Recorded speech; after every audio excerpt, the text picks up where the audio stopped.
Hi students, this is Tirumala Max YouTube channel. இப்போ நம்ம இந்த வீடியோல தமிழ் எக்ஸாம் எழுதுறதுல என்னென்ன பாயிண்ட்ஸ் நம்ம கவனிக்க வேண்டியது ப்ளஸ் அதிக கவனம் என்னென்ன பாயிண்ட் பகுதிகளுக்கு நம்ம செலுத்த வேண்டியது இதை பற்றி நம்ம இந்த வீடியோவில் பார்க்கலாம். ஸோ தமிழை பொறுத்த வரைக்கும் மெயினாக சில முக்கியமான பாயிண்ட்ஸ் நீங்கள் நோட் பண்ண வேண்டியது இருக்குது. ஸோ அந்த பாயிண்ட்ஸை நம்ம இந்த வீடியோவில் கிளியராக எக்ஸ்பிளைன் பண்ணியிருக்கோம். So please do not skip the video. நீங்கள் subscribe பண்ணுங்க, உங்கள் ஃப்ரெண்ட்ஸ்க்கு இன்ஃபார்ம் பண்ணுங்க. Let us go to the video. So first point என்னன்னா, தேர்வு எழுதும் பொழுது கவனிக்க வேண்டியவை என்னன்றதை பற்றி சில பாயிண்ட்ஸ் இருக்கு. ஸோ நீங்கள் இதை கிளியராக நீங்கள் வாட்ச் பண்ணீங்கன்னா definitely you will be able to get good marks. நீங்கள் நல்ல மதிப்பெண் பெற ஒரு அரிய வாய்ப்பு. ஸோ அதனால நீங்கள் இதை மிஸ் பண்ணாமல் நீங்கள் கண்டினியூஸாக பாருங்கள். ஸோ ஃபர்ஸ்ட் பாயிண்ட் என்னன்னா, ஒற்று எழுத்து, தட் இஸ் மெய் எழுத்து வரியின் முதலில் எழுதுவதை தவிருங்கள். அதாவது ஒற்றை எழுத்து, ஒரு வார்த்தை மெய் எழுத்து, அதை மட்டும் நீங்க எழுதுறத முதல்ல எழுதுறத நீங்க எப்பவுமே அதை வந்து தவிர்க்கணும். ஸோ எந்த டைம் நீங்க எழுத ஆரம்பிச்சாலும் மெய் எழுத்துக்கள் வர எழுத்துக்களை நீங்க வரியை வந்து முதல்ல எழுதுறத தவிர்க்கணும். செகண்ட் பாயிண்ட் என்னன்னா, சொற்களை பிரித்து எழுதுவதை தவிர்க்கவும். ஸோ ஃபார் எக்ஸாம்பிள் நீங்க ஒரு வார்த்தை எழுதுறீங்கன்னா அதை கண்டினியூஸா சேர்த்து எழுதுறது பெட்டர். பிரித்து எழுதும்போது அவங்க டீச்சருக்கு வந்து இவங்க வந்து சில பாயிண்ட்ஸ் நிறைய வந்து பிரித்து எழுதும்போது அவங்களுக்கு சில சிரமங்கள் ஏற்படும். அவங்களுக்கு சேர்த்து எழுதும்போது தான் டீச்சருங்களுக்கு வந்து மார்க் உங்களுக்கு கொடுக்கறதுக்கான வாய்ப்புகள் மிக மிக அதிகம். ஸோ பார்த்தீங்கன்னா இப்போ இந்த சொற்கலைன்னு இருக்கு, சொல் பிளஸ் கலைன்னு நம்ம பிரித்து எழுதும்போது எழுதுவது பிளஸ் அதை அந்த மாதிரி பிரித்து எழுதும்போது அவங்களுக்கு டெஃபினட்டாக ஒரு சில இதுவாக இருக்கும். ஸோ அவங்களுக்கு வந்து பார்த்தீங்கன்னா ஓகே இவங்க வந்து they are not comfortable with தமிழ்ன்ற மாதிரி தே வில் திங்க். ஸோ அதனால அவங்க தமிழில் அவங்களுக்கு கம்ஃபர்டபுள் இல்லைன்ற ஒரு எண்ணம் ஏற்படாத அளவுக்கு நீங்கள் அந்த வார்த்தைகளை யூஸ் பண்ணி நீங்கள் எழுதும்போது definitely you will be able to get very good marks. So let us go to the next point.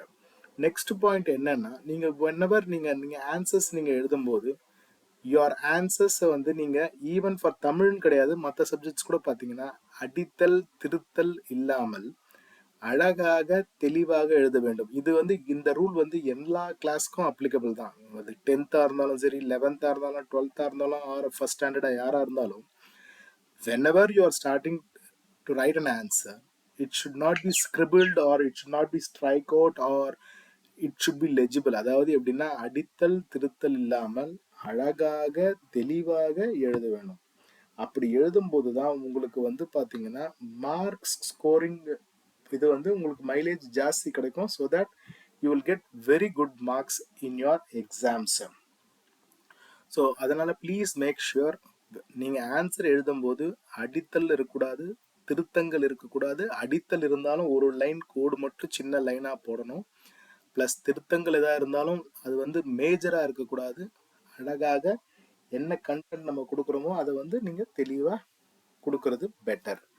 So next point, மனப்பாட பாடல்களை எழுதும்போது பாடநூலில் உள்ளது போல் எழுதுங்கள், வரிகளை மடக்கி எழுதாதீர்கள். அதாவது எப்படின்னா மனப்பாடம் பகுதி, அதாவது மெமரி ரைட்டர் போயம் நம்ம பார்க்குற மாதிரி இதில் மனப்பாட பகுதியில் இருக்கிற பாடல்களை புக்கில் என்ன நம்ம கொடுத்துருக்காங்களோ அந்த மாதிரி தான் எழுதணும். அது உங்களுக்கு தெரியும்.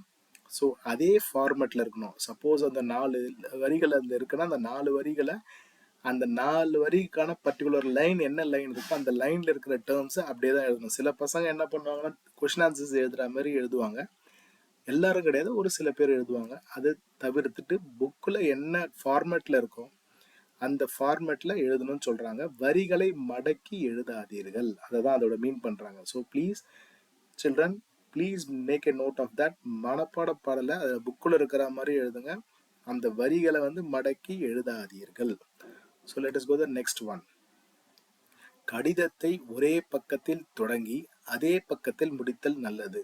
அதாவது எப்படி இவங்க என்ன சொல்ல வரோம்னா, ஒரு பேப்பரில் நீங்கள் எழுதும்போது ஃப்ரெஷ் ஷீட்டில் எழுதணும்.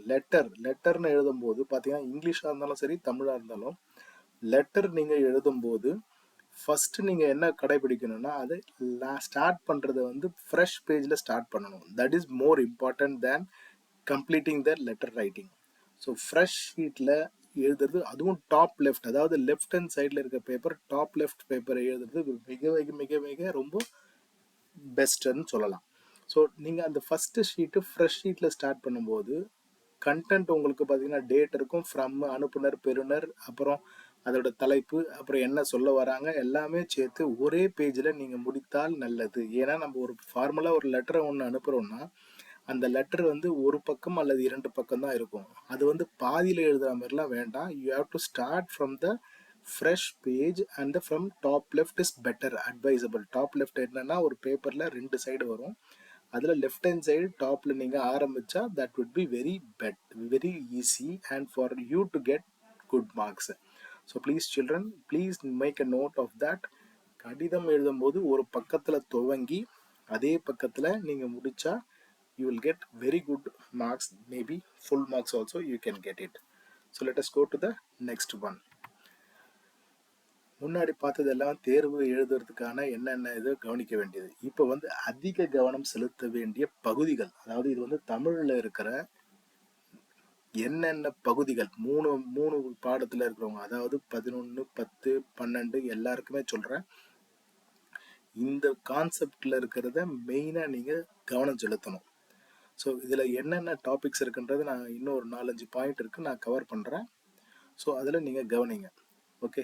ஸோ ஃபர்ஸ்ட் பாயிண்ட், நூல்வெளி என்ற தலைப்பின் கீழ் உள்ள குறிப்புகள். ஒரு புக்குலேயும் நீங்கள் பார்த்தீங்கன்னா நூல்வெளின்னு இருக்கும். ஸோ அந்த நூல்வெளியில் இருக்கிற தலைப்புகளில் உள்ள என்னென்ன குறிப்புகள் இருக்கிறது எல்லாத்தையும் நீங்கள் நோட் பண்ணணும். அதை நோட் பண்ணி வச்சாங்கன்னா நீங்கள் கொஷின் ஆன்சர்ஸ்க்கு நீங்கள் போக வேண்டிய அவசியமே இருக்காது. மெயின் அதுலேயே எல்லாமே உங்களுக்கு அந்த குறிப்புகளில் இருக்கும். நீங்கள் அது படிக்கும்போது ஆட்டோமேட்டிக்காக உங்களுக்கு that will be very helpful. I am not only talking about this public examination students, even for the students who are writing 6th இருந்து எழுதுறாங்க பாருங்க, அவங்களுக்கும் இது வந்து அப்ளிகபிள் ஆகும். So please children, 10th 11th 12th பசங்க படிக்கிறீங்கன்னா உங்கள் பிரதர்ஸ் அண்ட் சிஸ்டர்ஸ்க்கு also you can inform that இந்த மாதிரி டாபிக்ஸை நீங்கள் கவர் பண்ணாங்கன்னா definitely they will be able to score a very good marks. அதாவது நூல்வெளின்ற ஒரு தலைப்பின் கீழ் உள்ள குறிப்புகள், அதில் இருக்கிறத நீங்கள் முதல்ல படிக்கணும். செகண்ட் பாயிண்ட், தெரியுமா, தெரிந்து கொள்வோம், யார் இவர், எத்திசையும் புகழ் மணக்க என்ற தலைப்புகளில் கீழ் கொடுக்கப்பட்டுள்ள பாடம் சார்ந்த பெட்டிகளை செய்திகளை நன்கு படித்தல் வேண்டும். அதாவது எக்ஸாம்பிள், ஒரு லெசன் எடுத்தீங்கன்னா அதில் இருக்கும் தெரியுமான்னு ஒரு காலம் இருக்கும், அல்லது தெரிந்து கொள்வோம்னு ஒரு காலம் இருக்கும், தெரிந்து தெளிவோம்னு ஒரு காலம் இருக்கும், யார் இவர்னு இருக்கும். இவர் ஒரு பர்டிகுலர் பர்சனை கொடுத்துட்டு யார் இவர்னு கண்டுபிடிக்கிற மாதிரி இருக்கும், தெரிஞ்சுக்கிறது மாதிரி இருக்கும். அந்த பாடலில் சம்மந்தப்பட்டது, அந்த பாடத்தை சம்மந்தப்பட்டது, அந்த லெசனில் சம்மந்தப்பட்டது.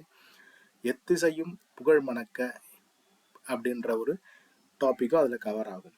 ஸோ போன்ற தலைப்புகளின் கீழ் கொடுக்கப்பட்டுள்ள பாடம் சார்ந்த பெட்டிகள் வந்து இருக்குன்னு சொல்கிறாங்க. ஸோ செய்திகளை நன்கு படித்தல் வேண்டும். ஸோ ப்ளீஸ் நோட் சில்ட்ரன், முதல் பாயிண்ட் நூல்வெளி என்ற தலைப்பின் கீழ் உள்ள குறிப்புகள் இருக்கும். அடுத்தது தெரியுமா, தெரிந்து தெளிவும், யார் இவர், எத்திசையும் புகழ் மணக்க என்ற தலைப்புகளின் கீழ் கொடுக்கப்பட்டுள்ள பாடம் சார்ந்த செய்திகளை நீங்கள் நன்கு படிக்க வேண்டும். So let's go to the next slide. So இதில் பார்த்தீங்கன்னா ஒவ்வொரு இயலுக்குமான கலைச்சொல் பகுதி, ஒரு இயல்லையும் பார்த்தீங்கன்னா கலைச்சொல் பகுதின்னு இருக்கும். So you have to give more importance to that topic. அதாவது கலைச்சொல்லுன்ற ஒரு இம்பார்ட்டன்ட் டாபிக் இருக்கும், அதில் நீங்கள் அதிக கவனம் செலுத்தணும். ஸோ அதில் தான் முக்கியமான பாயிண்ட்ஸ் எல்லாமே அதில் இருக்கும். நீங்கள் அதில் கான்சென்ட்ரேட் பண்ணுறது that would be very important for your children. So அதனால் நீங்கள் அதில் இம்பார்ட்டன்ஸ் நீங்கள் கொடுக்கணும். Let us go to the next one, அகராதியில் காண்க. அகராதின்ற ஒரு டாபிக் அதில் இருக்கும், அதில் இருக்கிறது எல்லாத்தையும் நீங்கள் படிச்சிடணும். ஸோ இது பார்த்தீங்கன்னா மொத்தம் உங்களுக்கு 4 பாயிண்ட் அதிக கவனம். நூல்வெளி ப்ளஸ் தெரிந்து கொள்ளும் அந்த டாபிக்ஸில் இருக்கிறது, ப்ளஸ் ஒவ்வொரு இயலுக்குமான கலைச்சொல், தென் அகராதி. ஸோ இந்த 4ஐயும் நீங்கள் ஒரு புக்கை எடுத்து நீங்கள் அதிக கவனம் செலுத்தி நீங்கள் படிச்சிங்கன்னா that will be very useful for your public examination as well as for the students who are writing or studying from 6th to 12th. These topics you have to cover for all the chapters which is in Tamil. So parents also, if you are seeing this video, please inform your children to see these. The point once again I tell you, நூல்வெளி என்ற தலைப்பில் இருக்கிற குறிப்புகள், தெரியுமா, தெரிந்து தெளிவும், யார் இவர், எத்திசையும் புகழ் மணக்க, ப்ளஸ் கலைச்சொல் பகுதி, அகராதி இதில் இருக்கிறது எல்லாத்தையும் பசங்களை, உங்களோட பிள்ளைங்களை பார்க்க சொல்லுங்கள். Students, you also go through this one. Definitely when you see, when நீங்கள் படிச்சிங்கன்னா டெஃபினட்டாக உங்களுக்கு you will get more marks. And automatically instead of நீங்கள் வந்து புக் எடுத்து நீங்கள் கொஷின் ஆன்சர் படிக்கிறதுக்கு பதில் நீங்கள் இதை பார்த்தீங்கன்னா டெஃபினட்டாக உங்களுக்கு நல்ல மார்க் வரதுக்கான வாய்ப்புகள் மிக மிக அதிகம். ஸோ வித் திஸ், என்னோட வீடியோ உங்களுக்கு பிடிச்சிருக்குன்னு நினைக்கிறேன். Please subscribe to Tirumala news channel and inform to your friends also about this channel. Thank you so much.